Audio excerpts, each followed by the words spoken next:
C'est devenu plus fort. Ensuite, ça s'est renégassé. Donc, au début novembre, il y avait un taux de production qui était tranquille, qui était de l'ordre de 10 puissance 28 par seconde, c'est-à-dire environ 300 kg d'eau par seconde. Et le sursaut, ça a été multiplié par 5 et puis même par 50 très rapidement.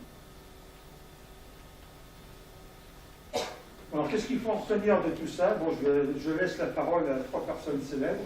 La première, c'est l'humoriste Pierre Dax. Donc, la prévision est difficile, surtout lorsqu'on a ça en année, et il faut être toujours prudent. La deuxième, Maxime, elle vient de David Lévy, le célèbre découvreur des comètes, qui a découvert plus d'une vingtaine de comètes. Les comètes sont comme les chats, elles ont une queue et elles sont imprévisibles. J'ajouterais même, les comètes sont comme les chats, elles peuvent avoir plusieurs vies. Et ensuite, une déclaration d'un membre anonyme du bureau des longitudes. La comète, elle est cause que le public nous fait dire bien des bêtises. Je dirais que c'est peut-être pas le public, mais c'est les médias. Ce sont les médias qui nous font dire bien des bêtises. Parce que les médias nous mettent sous pression.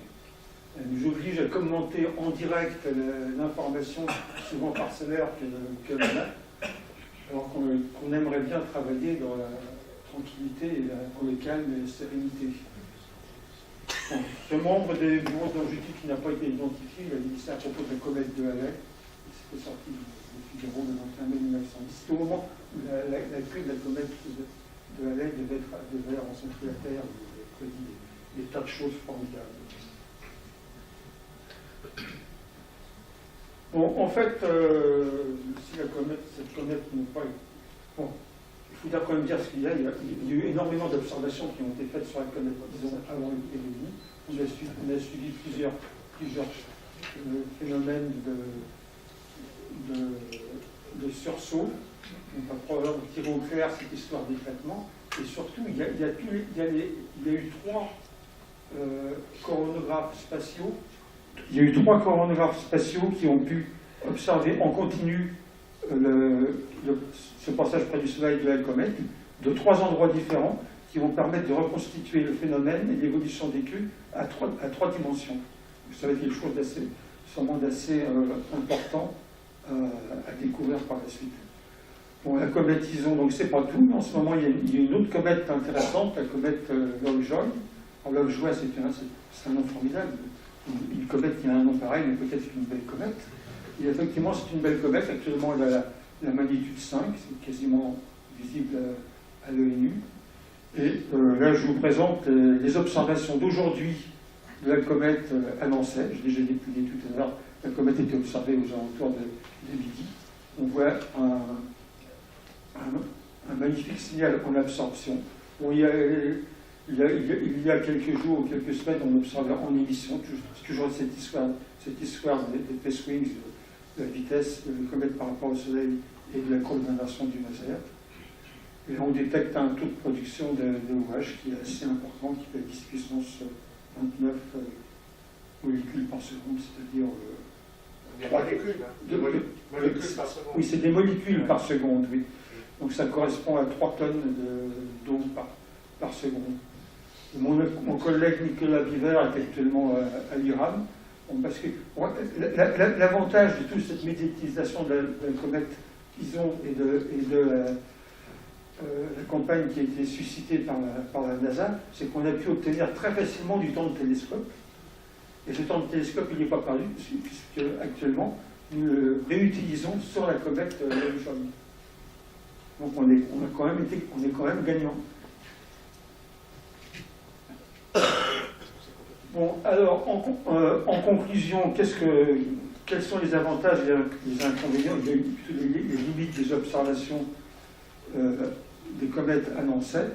Bon, les avantages, c'est qu'on peut observer les comètes de jour comme de nuit. On n'est pas tributaire de la météo, sauf quand il y a le grand vent ou quand le gel bloque le télescope.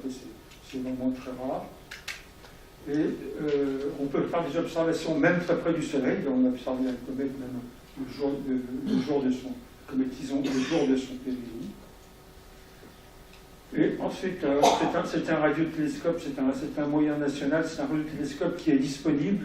Il n'y a pas une très forte pression de temps sur ce radiotélescope, donc on obtient facilement du temps d'observation pour les comètes et pour les suivre pendant très longtemps, ce qui est impensable à faire sur des grands télescopes où on peut avoir que des observations que quelques jours, même parfois quelques heures, en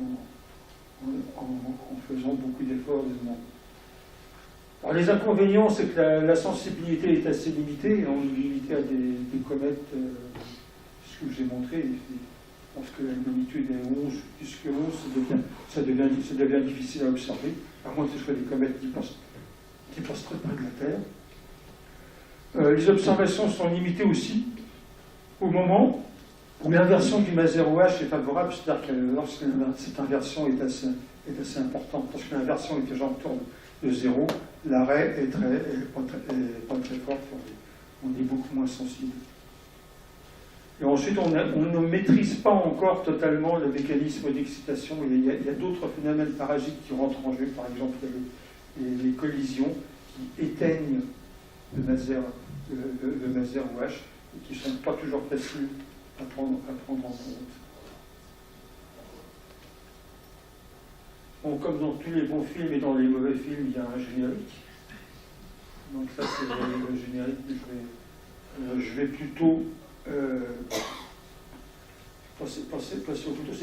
C'est plutôt vous présenter les images de tous les collaborateurs de ce projet. C'est un grand projet où beaucoup de monde a participé. Donc ça, c'est ceux qui ont participé aux observations initiales en 1973. Alors, qui sont-ils et que sont-ils devenus? Eh bien, François Biraud, que vous connaissez peut-être maintenant, un joyeux retraité. Gabriel Bourgois est malheureusement disparu prématurément par un accident en 1973.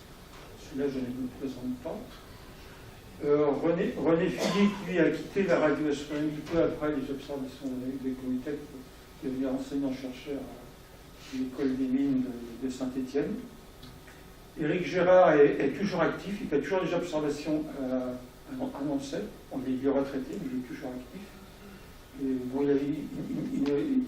il a lâchement abandonné les comètes, il fait toutes les observations. Et Ilia Cazès, qui était mon directeur de thèse, est décédé il y a 5 ans.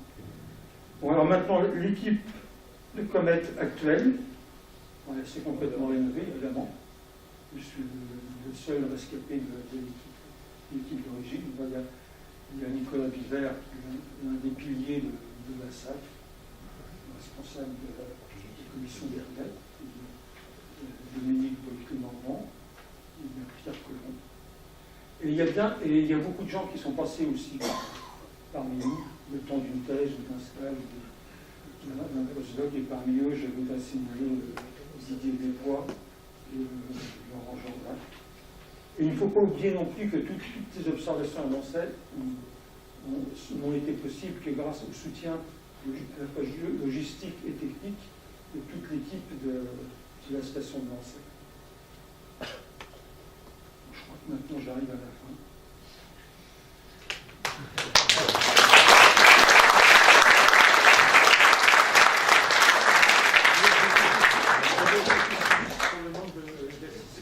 Oui, je vois. Bon, merci Jacques. Bon, vous avez peut-être des questions? Moi j'en ai une pour commencer ces questions-réponses.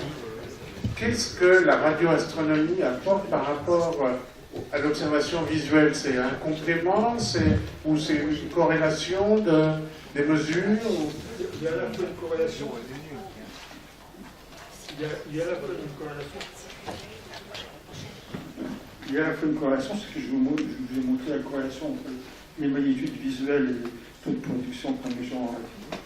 Il y a des choses totalement différentes que seule la radioastronomie peut apporter. C'est en spectroscopie l'accès au domaine radio, où certaines molécules ne peuvent s'observer que dans le domaine radio. Ils peuvent s'observer plus facilement dans le domaine radio. Il y a aussi la résolution spectrale qui permet de résoudre les raies et de mesurer ces vitesses d'expansion de la comète. Il y a d'autres moyens, mais qui sont plus dans le direct. C'est vraiment avec la radioastronomie que c'est plus facile. Donc on arrive à mieux déterminer la composition de la comète, c'est ça? On arrive à mieux déterminer la composition de la comète et aussi son état physique. Ah, d'accord. Est-ce que vous avez des questions? Allez, levez le bras.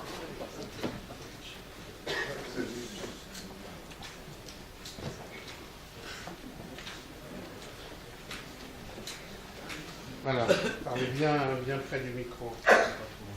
Au taux de 300 kg par seconde, 3 tonnes par seconde, combien de temps ça dure cette comète? Oui, c'est une bonne question. Bon, en fait, ça dure très longtemps.